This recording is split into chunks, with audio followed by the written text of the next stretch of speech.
हाय sapiens, टमाटर। ज़रा सोचें एक मिनट के लिए, इसके बगैर हमारा खाना पीना कैसा होगा, सोच भी नहीं सकते हम लोग। लेकिन एक टाइम था जब लोग इनको खाने से डरते थे, तो फिर ये अचानक से इस तरह किसने इतना मशहूर हो गया कि अब हम लोग इसके बगैर अपना खाना पीना सोच भी नहीं सकते, बोरिंग होगा हमारा खाना पीना। और ये आया कहाँ से, तो चले आए आज पता करते हैं इन चीज़ों का।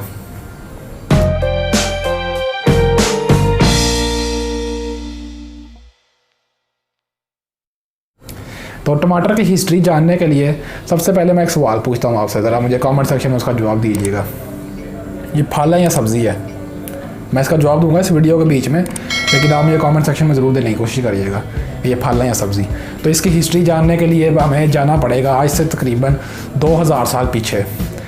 साउथ अमेरिका का एक इलाका जिसको तारीख़ी एतबार से बहुत अहम ये इलाका है, इसको बोला जाता है मेसो अमेरिका।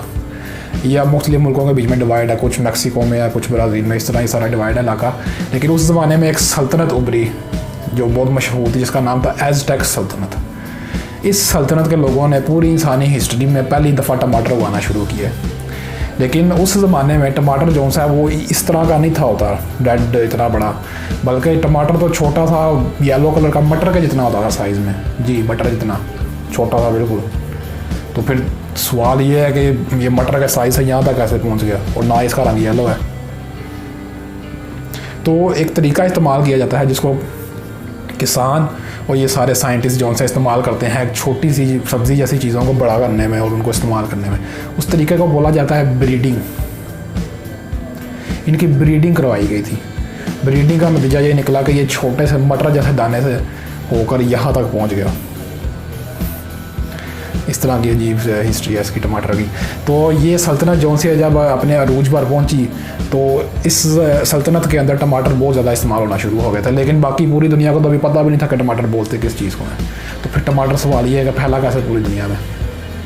इसके फैलने के पीछे एक और सल्तनत है जिसका बहुत मशहूर हिस्ट्री रह चुकी है और बड़ी मशहूर रह चुकी है अपने ज़माने में। उस सल्तनत का नाम था स्पेनिश सल्तनत, स्पेन की सल्तनत। तो स्पेन ने सन 1500 के शुरू में 1520-21 कुछ बोलते हैं लोग, हिस्ट्री में कंफर्म नहीं है लेकिन कुछ इतना ही बोलते हैं। तो उस ज़माने में स्पेन ने इस सल्तनत के ख़िलाफ़ जंग छेड़ दी और उसका नतीजा ये निकला कि जो स्पेन जो सा ये जंग जीत गया और उन्होंने इस सल्तनत के ऊपर कब्ज़ा कर लिया। और जब स्पेन वहाँ पे पहुँचा तो उन्होंने देखा कि ये लोग कि उधर के लोग जो से वो कुछ इस तरह का ये सब्ज़ी फल खाते हैं और अपने खाने पीने में इस्तेमाल करते हैं। तो स्पेन को ये बड़ा अच्छा लगा लोगों को वहाँ के। तो इन्होंने सारों ने जहाँ जहाँ स्पेन की कॉलोनीज़ थी वहाँ पे इसके ऊपर अपने कॉलोनीज़ में भेजना शुरू कर दिया इसको। और स्पेन क्योंकि आपको पता ही है यूरोप का हिस्सा है, तो ये यूरोप में भी ऐसा ऐसा स्पेन की वजह से पहुँच गया। और तकरीबन सन 1600 की शुरुआत में ये हमारे इंडियन बरे सगीर, पाकिस्तान, इंडिया, बांग्लादेश, इन इलाकों में पहुँचा और आते ही बहुत छा गया। और आज हमारी हर डिश में आपको पता है टमाटर इस्तेमाल होता है। बोरिंग लगता है खाना अगर हम लोग टमाटर इस्तेमाल ना करें। लेकिन अब एक मैंने जैसे एक वीडियो के शुरू में बताया कि कुछ लोग इनको खाने से डरते थे। क्यों डरते थे? वेल, उसकी वजह यह है कि जब ये टमाटर बरतानिया और फ्रांस में पहुंचा, ख़ासतौर पर यूरोप में, तो उधर के लोग इसको इस वजह से खाने से डरते थे क्योंकि इसके अंदर जहर होता है। जी, टमाटर के पौधे के अंदर वाकई में जहर होता है और टमाटर के अंदर भी जहर होता है। इसका क्या मतलब है? हम लोग जहर खा रहे हैं और ये हमें अंदर ही अंदर से बीमार बनाता जा रहा है? नहीं, क्योंकि टमाटर जब कच्ची हालत में होता है, जब सब्ज़, अगर आपने देखा हो कभी टमाटर को उगते हुए, तो वो सब्ज़ होता है पहले, लाल होने से पहले। तो जो सब्ज़ टमाटर है उसके अंदर जहर होता है। लेकिन जैसे ही वो टमाटर पक के तैयार होता है, रेड हो जाता है, जैसे ये रेड है इस टाइम, तो वो उसका जहर ख़त्म हो जाता है अपने अंदर ही।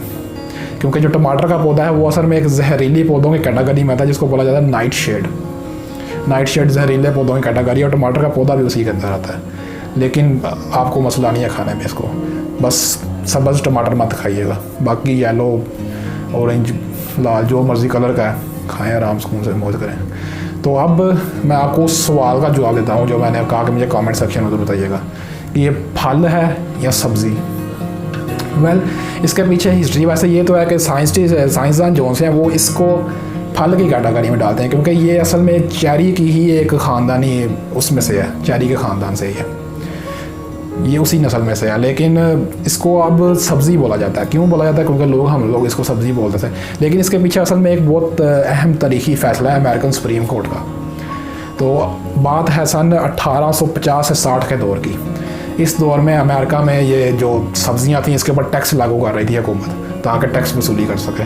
तो टमाटर जो सा है उस वक्त बहुत ज़्यादा इस्तेमाल होता था अमेरिका में। तो आहिस्ता आहिस्ता क्या हुआ कि जी अमेरिकन जो हुकूमत थी वो अब सबसे ज़्यादा टमाटर इस्तेमाल हो रहा था, उस पर टैक्स नहीं थी लगा सकती। तो उसको टैक्स की कैटेगरी के अंदर लाने के लिए अमेरिकन सुप्रीम कोर्ट ने ऑर्डर जारी कर दिया कि इसको भी सब्जी गिना जाएगा। तो इस तरह से टमाटर जो सा सब्जी की कैटेगरी में आ गया। वैसे तो साइंटिफिकली स्पीकिंग ये है फल की कैटेगरी है, चेरी की किस्म है ये एक, लेकिन अब इसको कानूनी तौर पर वहाँ पे सब्ज़ी समझा जाने लगा और हम लोग भी अक्सर यहाँ पे सब्ज़ी बोलते हैं इसको।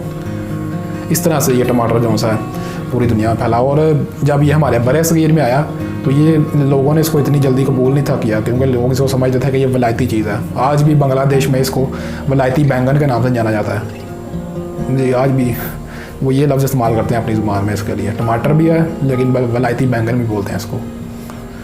तो ये कुछ छोटी सी टमाटर की हिस्ट्री थी। और आज हमारी हर डिश में टमाटर मौजूद है, खाना पीना हमारा बोरिंग हो जाता है इसके बगैर। तो देखें अब ये सब्ज़ी कब तक हमारे साथ रहती है, कहाँ तक जाती है, इसका क्या फ्यूचर है, क्या साइंस कर सकती है इसके साथ मज़ीद बेहतर। देखते हैं आने वाला वक्त क्या बोलता है।